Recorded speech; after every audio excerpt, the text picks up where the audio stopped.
In this episode of At the Stark's Table, we are joined by an additional gorgeous voice, Katrina Chase, as we share from our personal journey of raising children who are stretching their independent muscles in this episode of At the Stark's Table.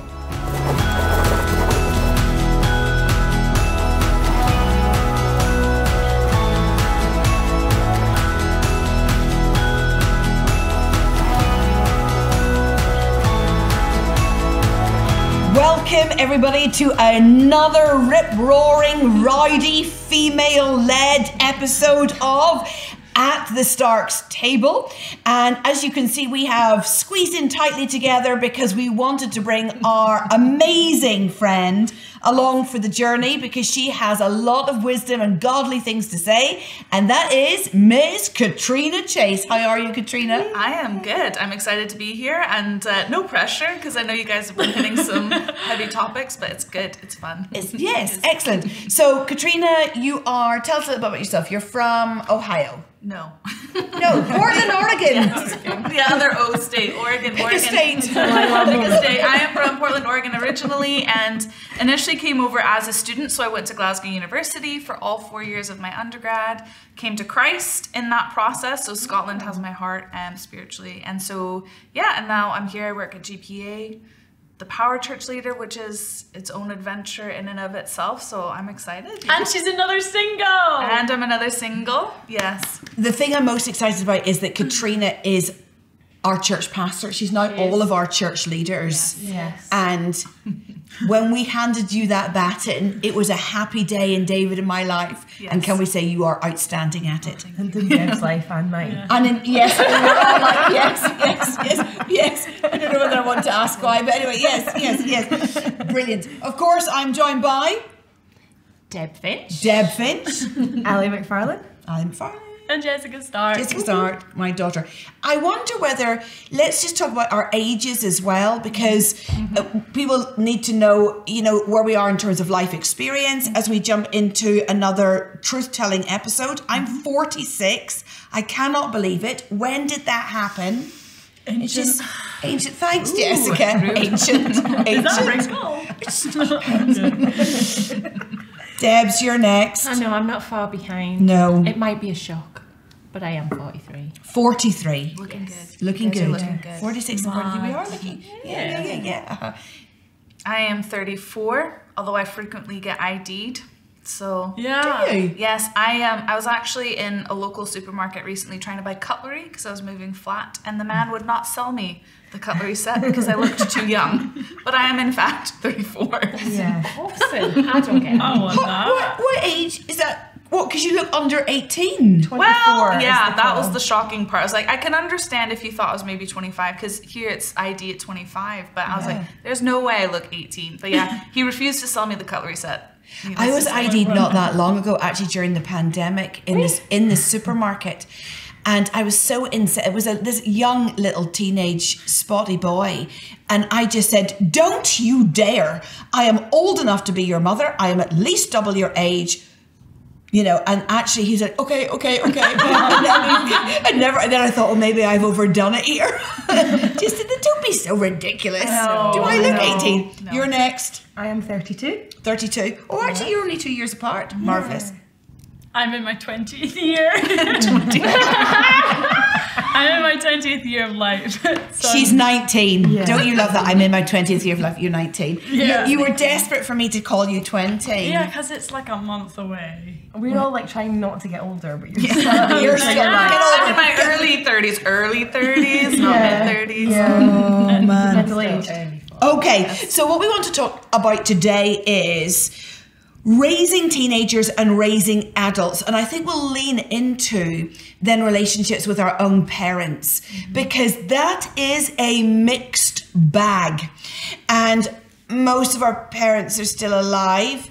So we may disguise some of our stories But we still want to talk honestly about that relationship when you're raising those who are becoming adults, or you're in relationships with, obviously your parents are adults, well, some of the behaviour's not, but and we want to just bat that around together. And I think we're learning on this journey and actually learning about each other, although we've worked together for a long time and been in each other's lives for a protracted period of time, all your life. And that sense of the joy even of our own experience together, we're enjoying the ride of sharing with each other. And hearing deeper of each other's stories. So we are going to talk about the journey when your children are mid to late teens, and they're very much developing their own life preferences, life choices, and then we'll talk about our own journey with our own parents as we go on. Ali, you really are expert in this. You were a youth worker. That's not your current job with us, but you were a youth worker with the YMCA for many years, and you had a specialist area that you taught it around sexual health issues.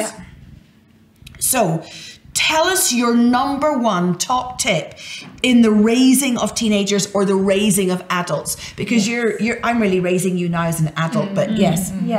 The number one thing I would say as a parent is to make sure that you respond and that you don't react when your teenagers are honest. What do you mean by respond rather than react? Because it's a massive building block of a good relationship. Yes, so when you react, really what is happening is all of your emotions are spilling out into the situation. As youth workers, we were actually taught that when a young person made a disclosure that was shocking, that we should have a handbag nearby, that we could have a quick look in, so that we didn't show our faces. The face in the moment. And so it's like one of the things that they told us to do. Make sure you have a handbag or something that you can do in a moment where you just need to compose yourself and then have a response, rather than oh my gosh, that's terrible. Yes, you did what? Yes, exactly. The biggest thing that I would see is adults or parents coming to me as a youth worker and saying, I just don't know what to do. My young person will not communicate with me. They won't tell me the truth. They're doing lots of lying. And really when we started to unpack that, there had been a moment where there had been a reaction that was so over the top. It felt very normal to the parents, but for the young person, it felt like I told the truth and they weren't able to cope with it. There were massive repercussions of me telling the truth. Therefore, I will no longer tell the truth and I will hide everything because I can't actually cope with the reaction that has happened. Because the response of the parent or the adult was not a trustworthy response, or not a safe response, because it was emotionally loaded. Yes, it just lacked wisdom. There was no conversation around it. It was exactly what you're saying. You did what? You are grounded for 3 months. Go to your bedroom right now. Bring me your straighteners. You know, bring me your straighteners. What, as a punishment? Yeah, you're not allowed to straighten your hair. As that a would young happen. All the young people. Perfectly straight hair.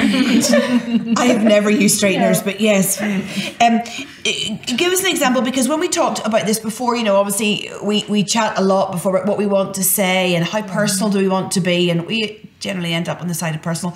But give us an example, and not necessarily from your own life, but even from one of the children, or something even small that was disclosed that was not well handled. Yeah, so like my mum will be fine with me sharing this story. I think I was maybe 11 or 12 when I had my first boyfriend. And I mean, I didn't know much about having a boyfriend other than you held hands and you kissed. Yes. Right? It was as innocent as that. And she asked, did you kiss Kyle?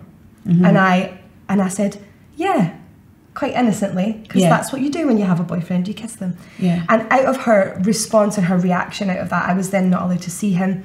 I had my phone taken off of me, just different things that happened in and around that. It actually just started a very difficult relationship where I completely shut down all of my communication with her. Right up until I think I was 21, when I finally just said to her, listen, I need to tell you a bunch of stuff that I've been holding for years. And it created a real fear inside of me as a teenager. Every time my mum would shout me for dinner, I would think, what have I done? What has she found out? Yeah. And it was Yeah. this real like secrecy and living in shame and fear. And you know, she like that one instance, obviously there was lots of other things, including the church and the way that they responded to things that contributed to the way that I felt. But it really shut me down as a young person to trust adults, actually. And you as a youth worker have found that to be a repetitive building block in the raising of all sorts of teenagers from all sorts of walks of life. Yes, within the church, within normal life, my teenagers would consistently say, I can't tell my mum that. I'd say it'd be really cool if you could speak to your mum about it. Isn't that fascinating? Because actually your parents genuinely are the ones who know how your personality works the best, and you know what are the frameworks that you're going to need of support. Because are you an extrovert, are you an introvert, where are you in your emotional development? And they're the one person you need, but they're the one person you block out. Yes, exactly. And it's hard not to react. It's very hard Like, not to you know, react. and I have to tell myself not to, because it's instant. Yes. And you just feel it. And you know,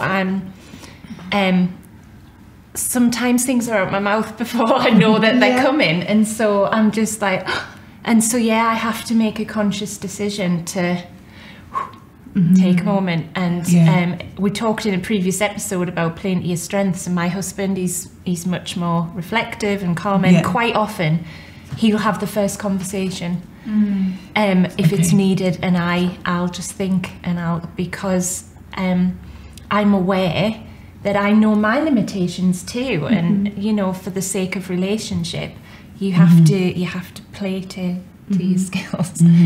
But definitely trying to respond appropriately, because it's so much got to be about the person and not the behavior. Yes. And like even with the little ones, so you know, Sophia will say, she'll do something, she's only 10, and it can be straight out, oh, you silly girl. Yes. And so she's learnt, because I've told her how it should be said, and she'll go, no, mummy, I'm not silly, but my behaviour was. Yes. And I'll say, that's right, it's not your identity, you're not silly.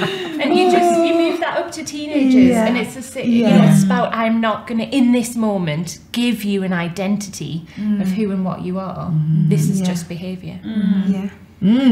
So we're going to go and share some other top tips on this, on the raising of adults or the raising of teenagers. And I would say, I'll start off certainly from raising you guys, and you guys can comment on it. I'm aware that when they're in the school environment, the atmosphere is very toxic. They're in an LGBTQ plus gold standard school with gender neutral bathrooms, changing rooms, and it's just an unholy it's an unholy environment. And about 29 different languages spoken, because it's an international school, and therefore you have all sorts of cultures and cultural values, and then you have an awful lot of different religions, loads of faith groups in the middle of that. And so what I have started, or I've done it for years, is I am there as often as I can be at the moment they come across the threshold back into the house, back into this house, this room, and the kingdom environment, and I hold them at the door. And I mean, they don't even have their bag set down, and I'm literally like clang on to it. And what I'm doing at that point is, and I'll tell them this, I am assessing in the spirit what atmosphere that has oppressed them that day. Was there a sexual perversion that they heard? Was there bad language that they heard? Whether that was bound to be the case. What was going on? Where did they stumble themselves? And this is where I'm talking straight to you, this is where you need to ask God for a really good gift of that Corinthians gift of the discerning of spirits. That you come into that place where you ask and you discern. This is not spying. This is not prying. This is the fact that they're growing into adulthood, and you don't need to know every single in and out of all their conversation, because that's not trustworthy. But I'm able to grab hold, and I find that I don't think that's just as a prophet, but I think any parent, you have that gift practiced and asked for, that actually by the laying on of hands, I am sensing that. So normally what happens is, without saying, what did you do, or what did you touch, or what was said, I hold them and they know, and I just do this. Wipe it off. And I just wipe it off, just wipe it off, just wipe it off. And it's my way of saying to them that with physical touch, without verbal communication, I understand that the culture you were in is not the culture of this home. And I understand that there are two cultures going on here, as do you.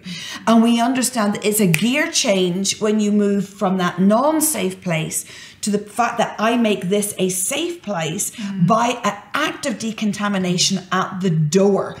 And that act of decontamination, and then I say, often I'll say, breathe. Just breathe, and then we breathe in and out. We're still on the front doorstep at this point, and there's that sense of, oh, this is safe, and then they start to relax and unburden. They are loved, and then we get into the you know, is your PE kit screwed up in a ball in your bag, and did you put deodorant on, and did you brush your teeth? And there are those kind of conversations, but it's that moment that shifts values, and that moment that says, this is a safe place, and the moment that says, I'm actually fighting for you. I don't need to say, what did you do? But I'm able just to sense it, lift it off, brush it away, come in, and the words are, I love you. I love you. Actually multiple times in that comment.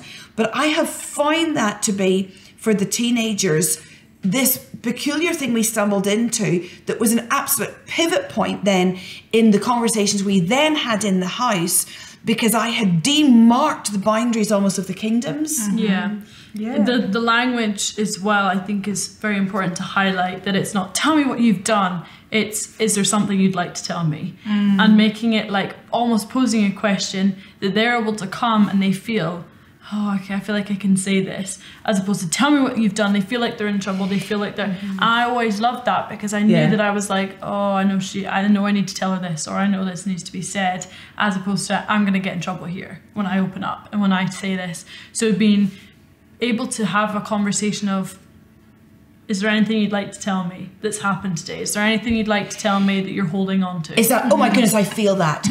Oh, I feel that. Oh, did you hear something horrific today? Because I can feel that atmosphere, that demon that wants to rule the roost and pull you into it. The interesting thing is, and I'll come to you, Katrina and Debs, the interesting thing is, whenever I go over to, because you live in a different city, when I go to visit you in Edinburgh, the first thing you do is you come to me and I hold on to you, and it's like the same thing is happening. It's like then you need weeks and weeks worth of decontamination from the atmosphere of your student environment. But that actually we are then the decontaminators rather than the judges. That we take the judgment hat off, and I am here to decontaminate everything that you collected. It's really good. That is good. Top tips or questions? Yes, Katrina. No, just as you were saying that, I was thinking, you know, like the psychological term that backs up the spiritual realities in psychology, they call that attunement.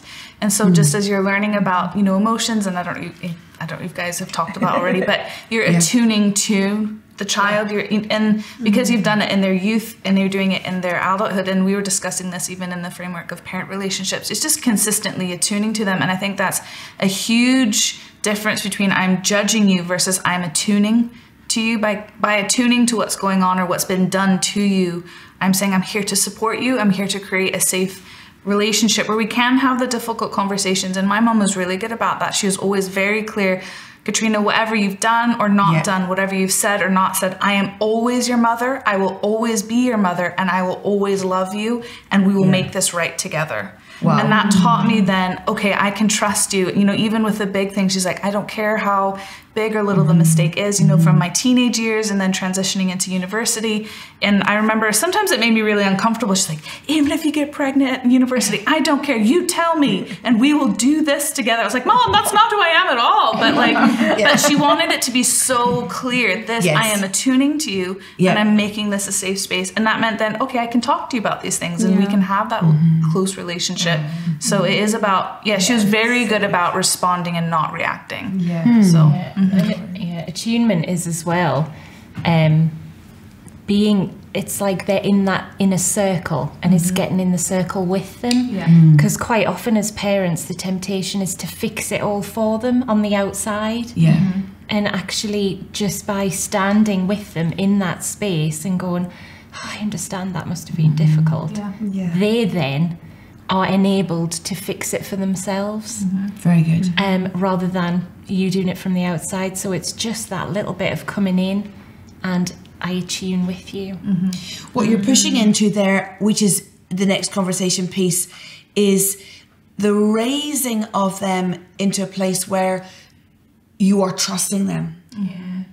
And can we talk about that? Because we cannot be present for every Google search that they do. We cannot be present for every YouTube clip that they watch. And the sense that you are raising them to some degree of self-regulation. Now that we all have boundaries in place and parental screen times that David sets, because I'm not technically gifted enough to know how that works, but he, you know, the screen times and the just monitoring online. The blocking apps. of the blocking of the very promiscuous sites, but ultimately it's coming to that place where I cannot watch all they watch. I cannot listen to all they listen to, nor would I seek to raise children who needed that much interference. No, that wouldn't be healthy. Or who only listen to what you listen to. What's wrong with what I listen to? It's gorgeous. It's a lot of opera. You can't be there. No, you can't be there. So a massive part of it is we know we need to develop trust in our children. And part of it is, as you say, respond, don't react. How? Can I ask the question, what are your top tips on how you are developing with your child a sense of trusting them, and or how was it done for you that worked?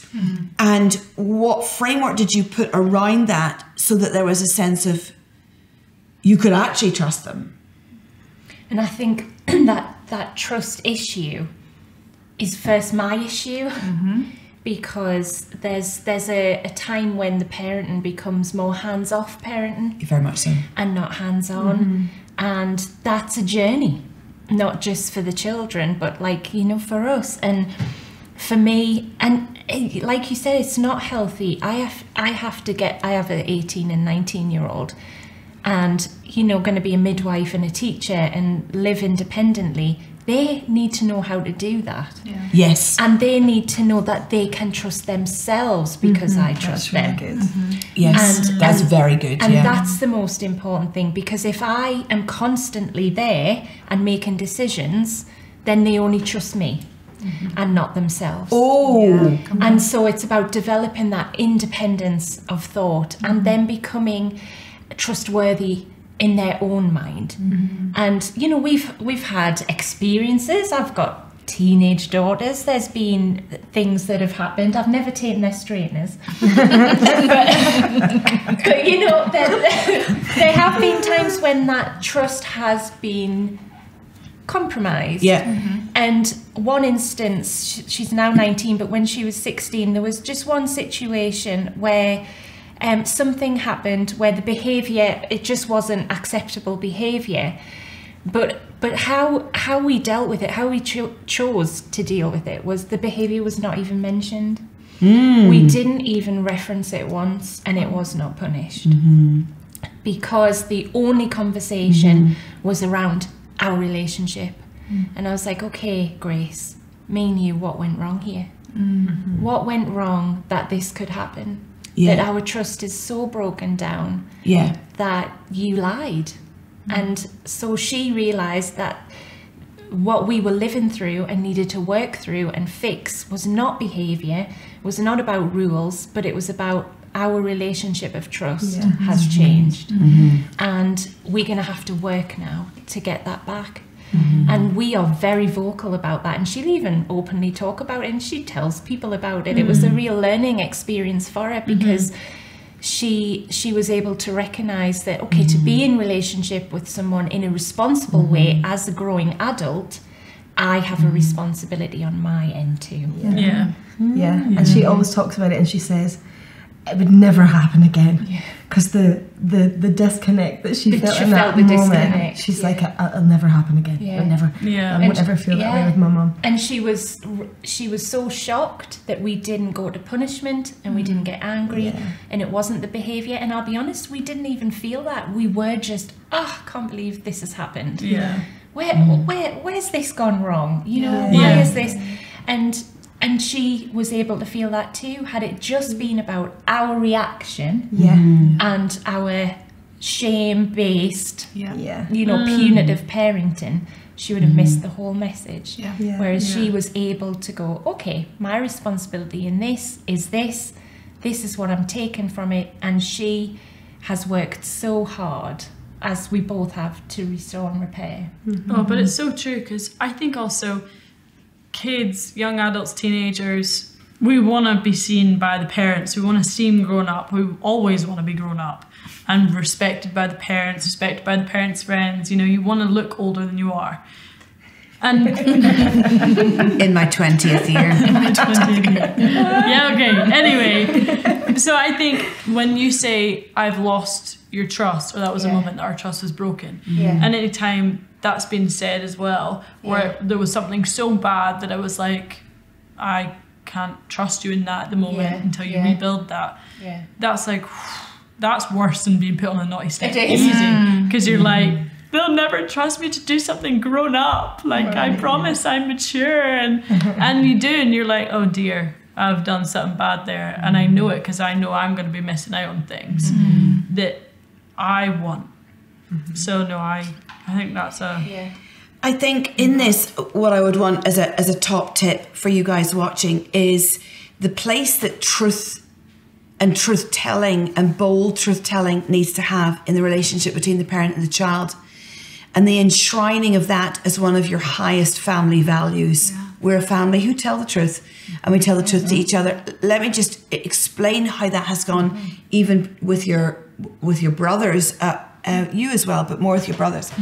In the sense of that conversation, I don't know whether your parents did it with you, I would prefer that you told me the truth over everything else. The truth must be how we interact with each other. I cannot help you unless you tell me the truth. I cannot support you unless it's a truth story. I don't want to find it out later and then we feel betrayed, we lack trust with each other because I find out that the reality was something different. Now, for me, when they are little, it's weird things like I broke a toy. You know, it's nothing really very particularly significant, but it is I broke a toy. And then it's right back to that, I'm going to respond, not react. I am glad that you told me that you broke a toy. Well done. You know, actually your truth telling is so important. I'm going to reward that despite the fact that we actually have a broken toy. I wrote on the wallpaper in crayon, well done that you told me the truth. And so you find yourself in those early years in this peculiar thing where actually there are some things that you really instinctively want to punish, but stay with me on this, because let me tell you that if you can enshrine the truth telling as a vitally important element of your lives together, here is where it goes when they are teenagers, where you have not reacted in the wrong way. Is that both my boys, now aged 14 and 15, have been shown by their friends pornography. And actually one of them age 11. Oh, you need to Google, this is in the playground at primary school. Of course, we had conversations with the teachers. You need to Google lesbian sex pornography. Now, they just had no idea what that was. So here they are, and the shame, and they realize it's not right, but they realize it's compelling. And suddenly you have opened up age 11, I was so furiously cross with the enemy at that point, and to be fair with the school, but those are separate conversations. And that place then that the instinctive response for us all is, I must hide, I must hide, I must hide, because the demon of shame is right on that, and we've all been there. 100%. But if you have forcefully and I mean forcefully have the conversations. Truth matters, truth matters, truth matters, truth matters, truth matters, truth matters. Yeah. And you have rigorously put that in. We got to the points where then our boys were saying, I don't know what to do with this. Yeah. Can you look at my phone history? Yeah. I don't know what to do with this. I need help. Yeah. And I have had, I'll not even name which boy, but I've had one of them literally come to me, hand me the phone and say, you want my truth? Look at my phone history. I don't know what to do with this. Wow. Because truth telling is, now at that point, what am I doing? Yeah. Oh my goodness, I'm going to hold you. I'm going to wait. I am so sorry that you've had to walk this. Yeah. We are going to fix this. I am going to help you. How did this, and we talk about trigger points, and then we amend the phone usage, but it's very much done in the fact that their truth telling is so honored rather than disciplined. That's so important. And to the point where it's now over some very, very serious things. Yeah. Yeah. Yeah. Yeah. For sure. Do you want to comment? Yeah, these are It is big. I mean, again, I don't have kids, so I can only speak from how my mom raised me, but that is exactly why then I could have those conversations with her, is she did that. I want the truth. And again, it's that language, isn't it? Because I want to help. Not because I want to punish, but because if it's messy, I want to be in the mess with you. Yes. And I think that's a huge thing. And kids so know when a parent means it or doesn't mean it. And she backed it up with her actions so that when it was messy, she was there. She's the mom that showed up. She was the mom that was in the principal's office. She was the mom that was like, okay, in the car, let me hold you. Like, this is okay. Do you know? And I didn't get up to like really naughty things, but I knew that if I did, it would be okay. And actually, because I knew that, I didn't try to push the boundary to see where her love would lie or where the breaking point of her, because I didn't feel compelled to test her love because it had been so reinforced. And so actually for me, I don't have kids, but I didn't feel compelled to push the boundary because she had so reinforced her love and she had so manifested her love that I just felt safe there. And that allowed me then to make the choice for myself as a teenager. I want to choose holiness and I want to choose sanctification because, it's a very weird thing that when you know you have absolute love, you don't feel compelled to test that love, which then means you don't tend to fall into weird and naughty things. Yeah, for sure. Yeah. And I like that, act on your words, because again, it's a massive thing saying one thing and hearing a thing as a child, but seeing no action, no response in the physical of that, and words don't always, they can be thrown around and shouted at. Yeah. What I would say is, if your teenager is coming to you to tell you something that's really truthful and vulnerable, then the probability is that the consequences of their actions is already costing them. They are aware that they're somewhere, that they're stuck. Yes. So if you add punishment on top of that, like shame on shame. You're just locking them in.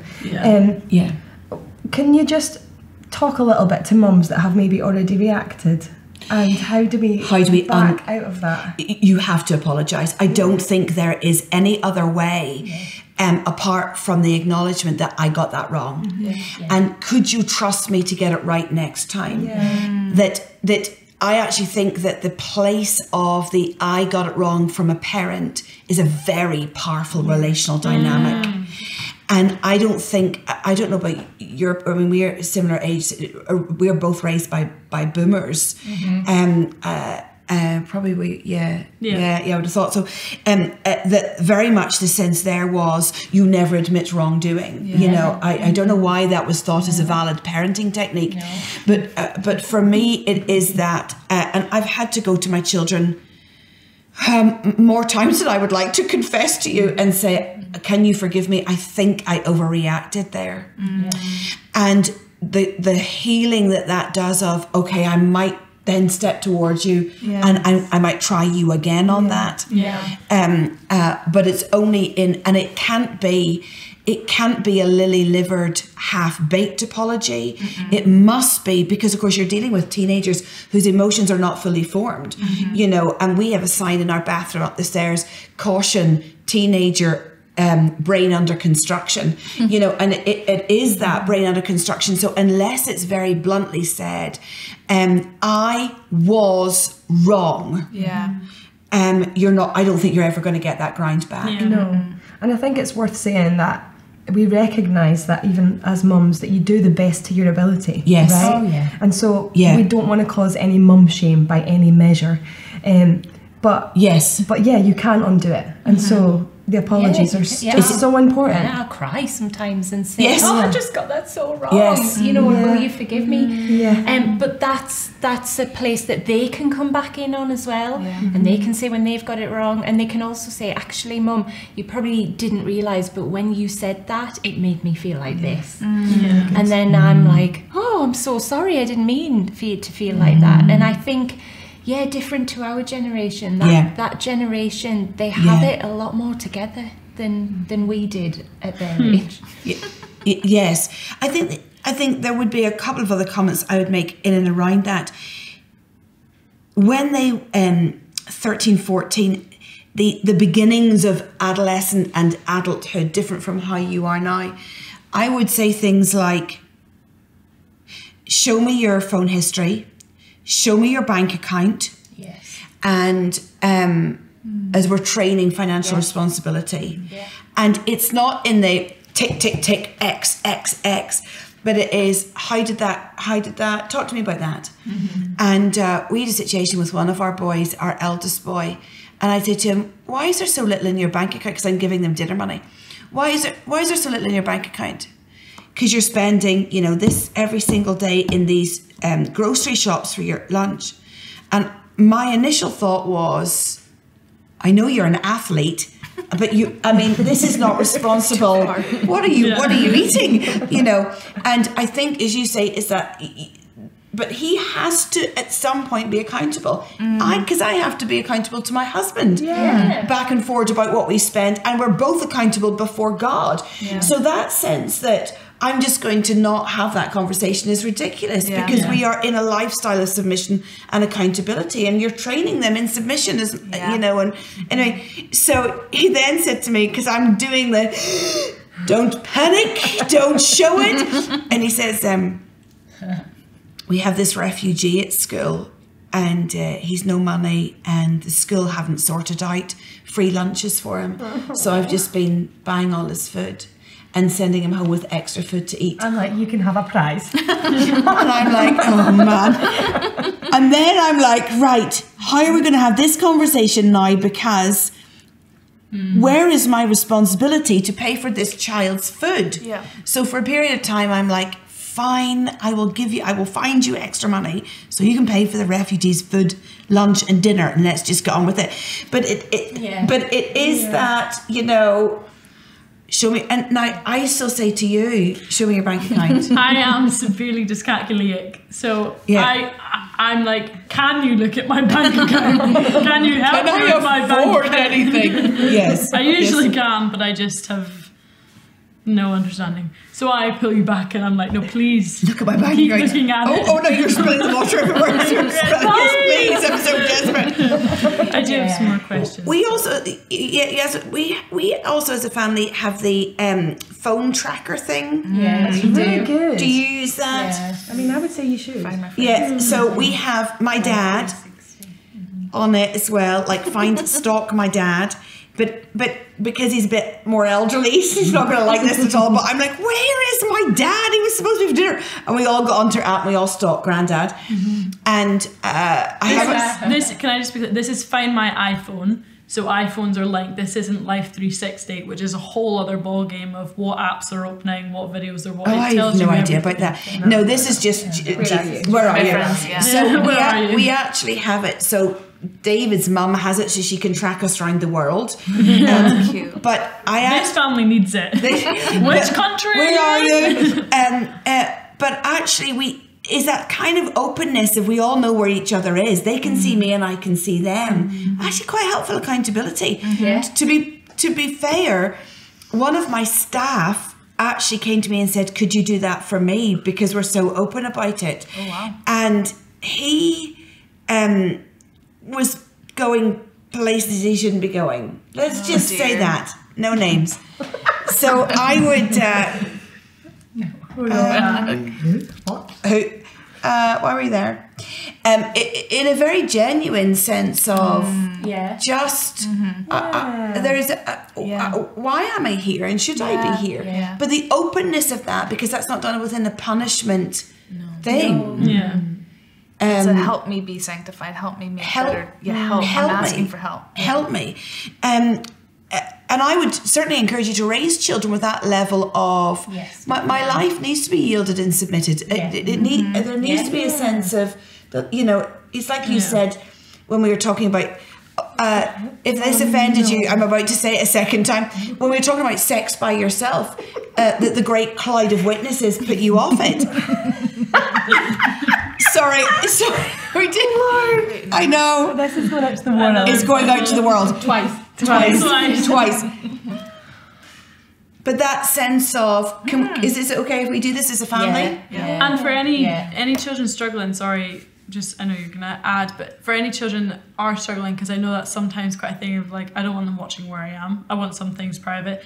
But actually, I live in a different city. I'm like hanging out with friends. There will be times my gran is texting me like, why are you here at 3 a.m? And it's... What's Granny doing up at 3 a.m? I know. I was like, Granny, why are you awake at 3 a.m? But it's like, but actually, I know you guys are watching. I know you can see. I know you could look back at where I was. But actually, I'm open and vulnerable enough to be like, I was there. Do you trust me that I was there and I wasn't doing anything dodgy? Do you believe that, and then have the conversations of, I was here. I don't want to go back to check that I don't. But also, I was here, but you trust me enough that actually I'm okay in that place. And actually, again, I live in a different city. It's a different conversation because I'm adult, but actually don't feel scared or worried that someone's watching you, and it's not a punishment of I'm tracking where you are. It's, I just want to see that you're safe. It's just really helpful in this day and age. It can be safety as well. I've got too many stories hitting our newspapers about horrible things. And we have that app too. I want to track you all. Where's everyone? Are you okay? I know. But I didn't realise that my dad could see where I am now at 43, because he's not in that circle, but I'd shared my location once travelling there, and it was on constant location. And he has been randomly checking in where I am at 43, just out of interest. And he mentioned, because he'd said, I'll ring you later. I said, we have a staff barbecue, I'm at Emma's. And then the next day he said, you didn't leave Emma's till 10 past midnight. Delete. But with the Don't abuse it. If you kept quiet, I would never have known you were watching me. Yeah. But with the younger kids, they do hit off against it a bit. But like you say, the old girls, but those things are there, and they're at an age where they do need that sort of parent and eye. And we're big on choice in our family. We talk about choice. So if they have chosen something that probably wasn't a good choice, then they have also chosen to not go out the next day, or they have chosen to lose their phone, because we're just taking away the argument of, you stopped me go out, you took my phone. How dare you took my phone away, you took my hair straighteners away. So I'm like, I'm sorry that you've chosen that badly not to go to this party tomorrow. What a shame. Bad choice. But it's just about growing up in owning and that we are here as an overseeing role that they actually need, and it's finding that balance between they need this, but also we're increasing their ability to navigate it themselves. One final thought, and then I think we're going to do guys watching a part 2, because we really want to talk about then our relationship with our parents and the hit and the miss of sometimes that as adults. In that moment of me holding them when they come in, and the moving them, what did you call it, attunement, the moving them from one kingdom to another kingdom, and the sense of the fighting for them and fighting off what they had to deal with, and the burden of all of that. The other key thing I have found is they're most vulnerable when they're going to bed at night. Are yours the same? Yeah, definitely. And that sense of, I hate when and I travel a lot. I hate that's the moment I hate missing, the putting to bed conversation of perching on the end of their bed. Usually I give them lots of hugs and kisses, and the boys are like, really? And now I'm like, kisses? No. And if they're reluctant, they know that they have to do both cheeks. But I'm not going to have them, pull away from intimacy. No. And I think they secretly quite like, yeah, fine. And they don't like me squeezing their spots. But anyway, that's another. But it's that point of, is there anything you want to get off your chest right now? And it's and sitting back into it. Is there anything you want to tell me? Nope. Yes, there is. Is there anything you want to get off your, and that moment, are yours the same? Yeah, and Grace is 19 like you, and sometimes we're in bed before she comes home, but she'll still come up stairs to say goodnight because she still needs that, and sometimes she'll just climb in and lie in the bed, but she needs that as well, and it's just that time where you get to, it's a really close time actually, but it's almost, you help them regulate at the end of the day. And it's a space where they can share from the youngest to the oldest. Sophia did it the other night. She's only 10, and she went, yes, I need to tell you something. And I said, what is it? She went, today was really hard at school, and now I know everything about puberty. Okay. And I said, oh, you should have talked to me. Did you have the... She went, okay, you need to know I saw pictures, but they were just drawings. They weren't real pictures. But I don't want to talk about it all now, but it wasn't great. It wasn't great. So can you just pray about that before I go to sleep? Oh. But she waited till bedtime. Because it's that moment. I don't know what it is, where it's that moment of vulnerability where you just need to talk. Yes. Oh, well, do you know what? I'm going to wrap up part 1 for this At the Starks table, and we are going to jump straight in to part 2. The cameras are going to keep rolling, but we will join you for another episode of At the Starks table.